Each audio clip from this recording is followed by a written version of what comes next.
আজকে আমরা শ্রীকৃষ্ণের ছোটবেলার একটি গল্প আপনাদেরকে শোনাবো।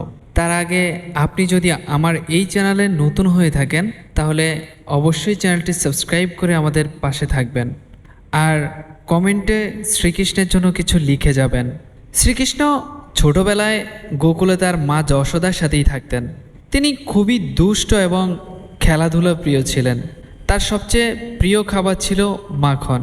কিন্তু গোকুলের মায়েরা তাদের ঘরে মাখন লুকিয়ে রাখতেন, কারণ কৃষ্ণ প্রায়ই চুরি করে খেয়ে ফেলতেন। একদিন গোকুলের সব গৃহিণীরা যশোদার কাছে গিয়ে অভিযোগ করলেন, তোমার গোপাল আমাদের ঘরে এসে মাখন চুরি করে খেয়ে নিচ্ছে আর বানরদেরকেও খাওয়াচ্ছে। যশোদা মা খুব রাগ করলেন। একদিন তিনি কৃষ্ণকে ধরে বেঁধে ফেললেন একটি বড় মরীচিকার পাথরের সঙ্গে। কিন্তু কৃষ্ণ সেই পাথর টানতে টানতে একটি গাছের নিচে চলে গেলেন। সেই গাছ ছিল দুই অভিশপ্ত দেবতার রূপ। ওই দুই অভিশপ্ত ছিলেন নল, কুবের এবং মণিগ্রীব। কৃষ্ণ তাদেরকে ছোঁয়া মাত্রই তারা অভিশাপ মুক্ত হলেন এবং স্বর্গে ফিরে গেলেন।